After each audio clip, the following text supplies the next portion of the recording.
guys, welcome to my channel. My name is ReadingBear and I hope you are ready for some more stories. And today, we'll take a look at some new entitled people content. If you enjoyed my content, please don't forget to subscribe to my channel and post some bear emojis in the comment. And now, let's dive right into the stories.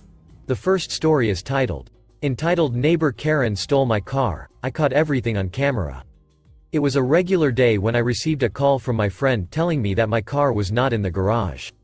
I was confused as I had parked it there the previous night. I rushed outside to see an empty garage and immediately knew something was wrong. I frantically searched for my car in the neighborhood but couldn't find it. The only person who had access to my car keys was my neighbor Karen, whom I had hired to clean my house. A few months ago, I had hired Karen and her husband to clean my house as I was busy with work and could not manage everything on my own. It was the perfect solution as Karen's prices were affordable, and they had great reviews from other neighbors. But over the past few weeks, I had noticed that some of my things were missing. Initially, I thought I was just misplacing them, but then my expensive jewelry and gadgets went missing. I had a feeling that Karen was the one stealing my things but had no proof to confront her. That was until the day my car went missing, and I remembered the security cameras installed in my garage. I quickly checked the footage and saw Karen stealing my car. I was furious and wanted to teach her a lesson. So, I called the police and informed them about the situation. We tracked the car, and Karen was caught driving it. She denied stealing it and claimed that I had asked her to borrow it. I knew it was a lie as I had never even spoken to her that day. I presented the footage to the police, which clearly showed her taking my car. Karen was arrested, and her husband was also charged for being a part of the theft. During the investigation, the police found out that Karen had been stealing from other neighbors too.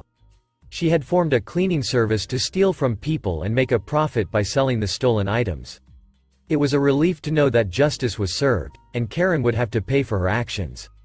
But the story did not end there. Karen's trial began, and I was called as a witness. I sat in the courtroom and watched as Karen's attorney tried to twist the story and make it seem like I was framing her. But then, I presented the security camera footage, which silenced Karen and her attorney. They had no defense against the evidence, and Karen was found guilty. The judge sentenced Karen to 10 years in prison and ordered her to pay a hefty fine. It was a victory for me and the other neighbors who had lost their belongings to Karen's theft. We got justice, and Karen got what she deserved. Update. It has been a year since Karen's conviction, and I have heard that she has been causing trouble in prison. She has been picking fights with other inmates and the guards, and her behavior has been getting worse. I feel sorry for her as she had the chance to lead a good life, but her greed got the better of her.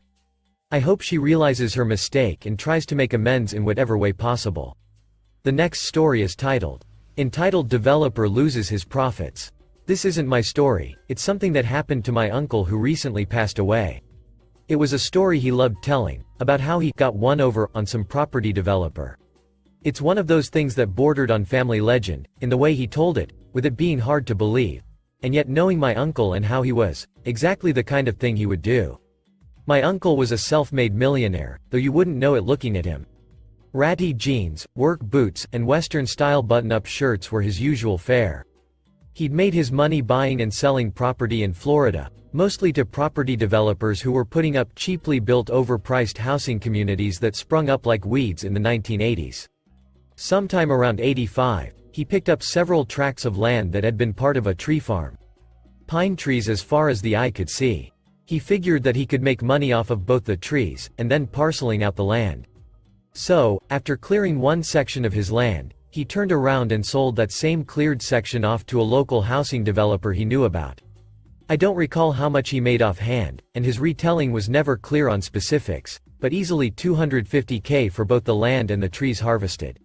It was when the developer moved in that problem started. This developer was the type who would build these special, gated, communities for relatively wealthy types. Not million-dollar homes, well in any normal market, but damn close to it in price. The kind of place that upwardly mobile types would want, where they could live in the country, with all the feeling of living cut off from the peasants. They were minor annoyances, at first, such as the developer wanting more than a simple dirt road to lead back to where the housing development was, and my uncle having to provide an easement through one of his tracts of land, as well as having to pave it at his own expense. Then it was getting power run, which cut into his land once more, followed by having water and sewer run out there. Then there were other annoyances, like the property developer's construction crews cutting down some 20 or 30 of the trees that lined portions of his own property and having to go to court to stop them from cutting down even more. Problems with drainage prompting the developer to cut a ditch through my uncle's property. And again ending up in court, where the developer had to pay for both the trees cut and the land the ditch was on, and so on. The final straw that broke the camel's back though, after all the relatively minor, in the grand scheme of things, annoyances, was when the developer decided to put up a gate over the easement my uncle had provided, and have the workmen use a bulldozer to put an earthen berm over the dirt access road, effectively preventing my uncle from accessing the rest of his property. The developer got taken to court once more, and while he was able to keep the berm in place, due to the easement also offering access to the property, he wasn't required to remove the gate. On paper, he was supposed to allow my uncle, or any of his own workmen to access the land, but that never really came to fruition. The guards would drag their heels, or even threaten to call the police for someone trespassing on the land, so it became more of a hassle than anything to gain access. That's when my uncle decided he'd had enough, well, sort of. So let me back up a bit here to make a note. The developer in question wasn't exactly what we'd consider a good person. Everything he'd been doing up to this point was on par with his past actions with other property he'd purchased. He was known for this kind of behavior, and the reasoning that he did it was simple. If he annoyed the owner of a property enough, or cost them enough money, then they were more likely to sell more property to him for a lower price, just to get him out of their hair. What he never figured on, though, was just how petty and stubborn my uncle could be. So, when I say my uncle had decided that he'd had enough, he made it clear to the developer that he would be selling the property around him. Naturally, the developer offered some low-ball price for it. Imagine his shock then, when my uncle noted that he planned to sell it, sure, but only after he'd gotten the trees harvested. Every single pine tree that surrounded that little community, some 1,000 acres, give or take. The developer actually tried taking him to court over this, arguing that the privacy and shade those trees provided were one of the major selling points to the houses in the development. He actually tried arguing that because of that, my uncle was forbidden from harvesting them. The court decided otherwise, with the judge noting that putting a housing development in the middle of a tree farm, and not expecting that someday the farm would be harvested, was a really dumb idea. It took a good 3 months to harvest all the trees, all the while with that developer doing everything he could think of to try to stop it. By the end of things, you had this development stuck smack dab in the middle of clear-cut and ruined ground, with stumps, brush, and all manner of logging trash piled up. Gone was the shade, gone was the views, and gone was any of the privacy the tree farm had once offered. Prices at the development plummeted. No one wanted to live there, and those who had purchased a home there quickly sold them. The rest of the lots remained empty and overgrown.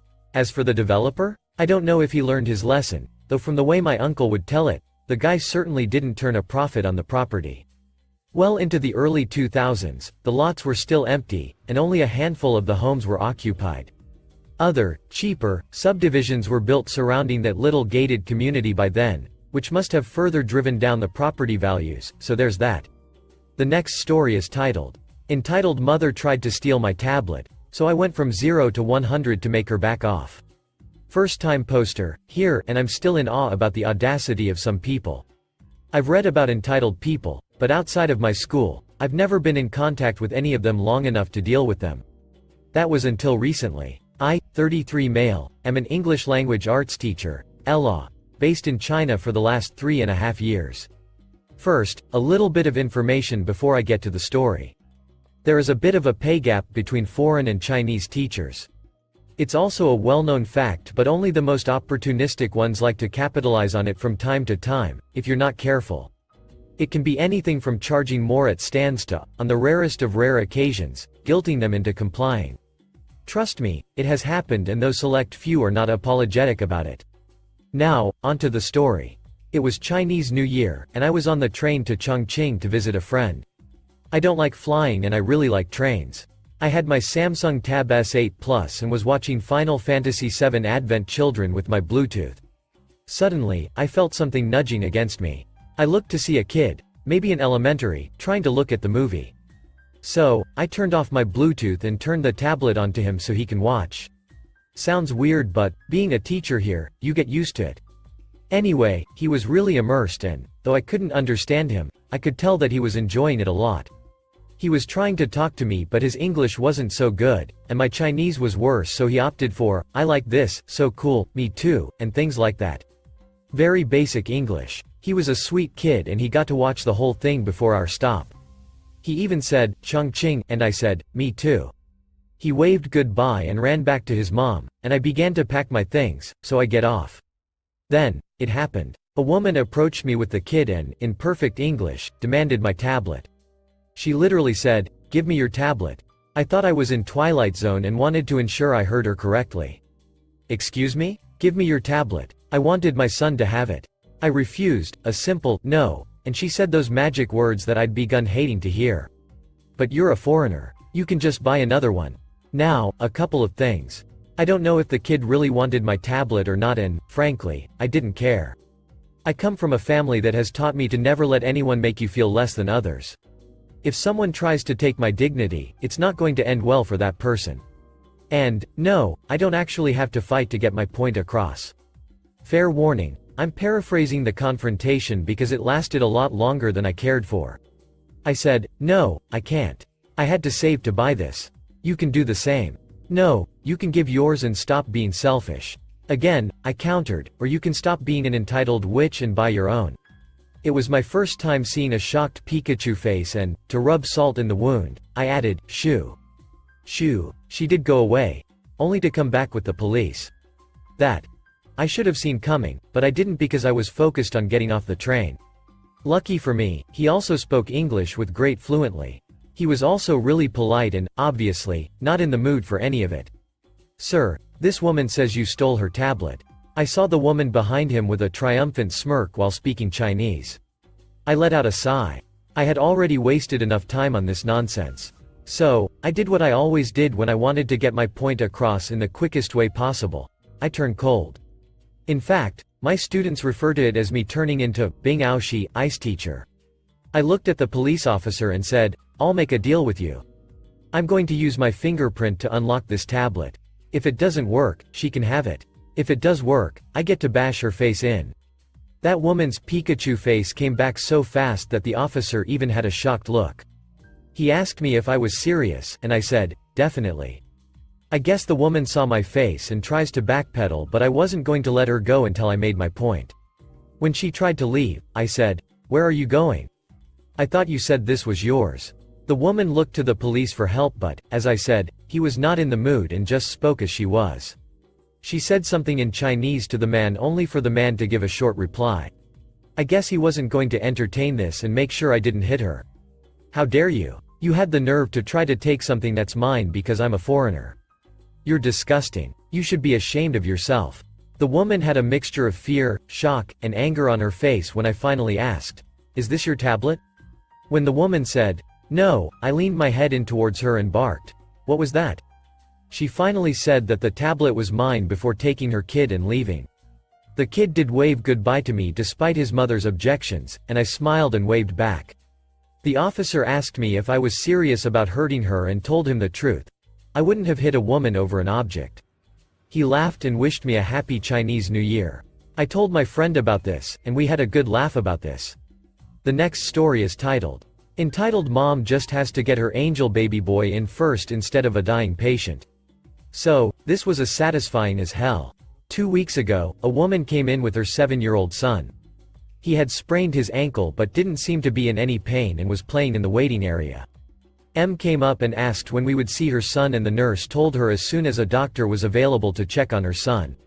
As I'm on my way down, we get a heads up that there'd been a crash and one person is in critical condition. Me, coworker and one nurse rushed to her side and tried to take her vitals and do a quick checkup as fast as possible while on the way to an operation room. This mother had seen me walk down to the waiting area, then saw me rush to the emergency and decided that was unacceptable and stood in front of us and demanded that we help her and her son. I was too focused at saving my patient, so I yelled for security and, not so proud of this, told her to either get the hell out of our way or we would have her arrested. She was escorted out of there shocked and tried to get some people in the waiting or on her side, but some of them gave her an earful. Had that patient died because of her, she would have been arrested, but thankfully the patient survived. And when I came back after giving away the patient to the operation room staff, I came back and checked on her son. Told her that if she ever pulled a stunt like that again, I would have her arrested. The last story is entitled Man Assumes I Stole His Bag. I, 24 female, was waiting for a bus home from a nice brunch in the city, and there were a bunch of people at the bus stop. When the bus came, I got on line behind this guy, and just as he's about to get on the bus, he turns around, looks directly at me and says, "That's my bag," with an abundance of confidence and a little aggressive. I was holding my leftovers in a non-distinct brown paper bag like a lot of restaurants give out. I was confused, so I responded, "What?"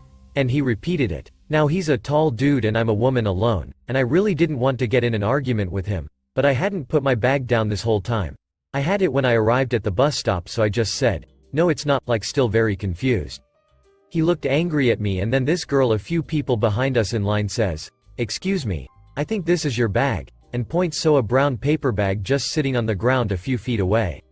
So basically, he accused me of stealing something he put down and forgot about. Then he gets out of line, goes over to that girl to get his bag, and is joking with her about how I reacted, saying, "No it's not, when the bags looked so similar. Like how about instead of that next time you look around for 1 second instead of assuming I stole from you." He didn't say, "My bad," or anything, I just got on the bus. Thank you for listening.